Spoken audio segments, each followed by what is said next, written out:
talagang totoo na ang tao matuwid, kaya siya kinukuha ng Diyos, meron kasing kasamaan pang dumarating sa kanya na baka mapasama pa siya, kaya kinuha na siya ng Diyos.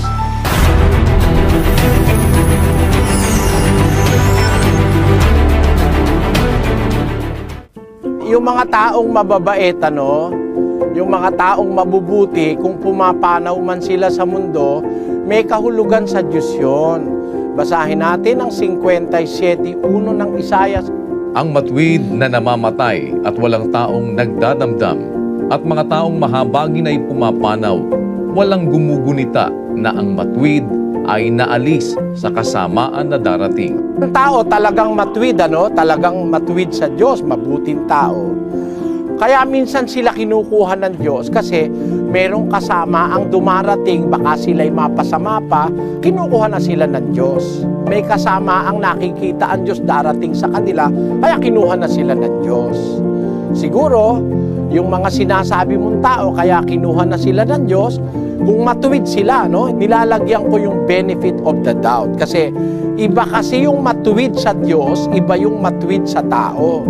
Merong mga tao matuwid lang sa kapwa-tao pero hindi naman matuwid sa Diyos. May mga hinagawa silang masasama na nakatago. Akala mo matuwid sila, pala masama rin sila. Pero kung talagang matuwid ang tao at nawala sa mundo, kinuha ng maaga, ang tawag ng iba ron, untimely death. Pero ako, hindi ako naniniwala dun sa pagkatao ka ng Diyos, mamamatay ka untimely. Pag sa Diyos ka, hindi pwedeng untimely. Meron perfect timing ang Diyos kasi yun ang talagang itinakda ng Diyos sa Kanya. Basahin natin ang 9:27 ng Hebreo. At kung paanong itinakda sa mga tao ang mamatay na minsan at pagkatapos nito ay ang paghuhukom. It is ordained by God na ang tao'y mamamatay. Kaya pag matuwid ka at namatay ka, hindi pwedeng sabihin untimely yun. Ngayon, kung talagang totoo na ang tao matuwid, kaya siya kinukuha ng Diyos, meron kasing kasamaan pang dumarating sa kanya na baka mapasama pa siya, kaya kinuha na siya ng Diyos. Yun ang dahilan. Nasa Biblia yun.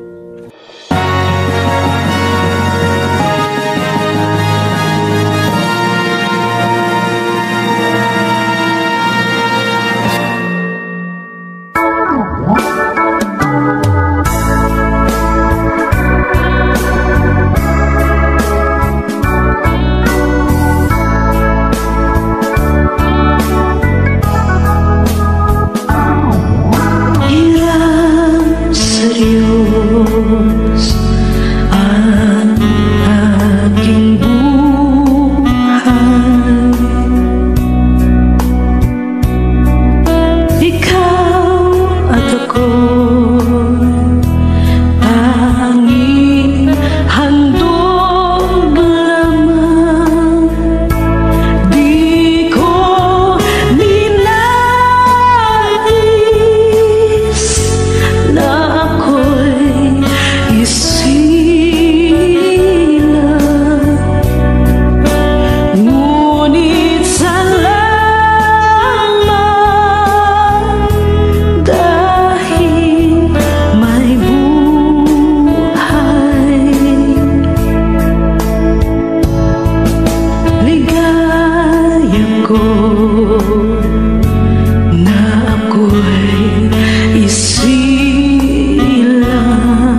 mula sa lupa, magbabalik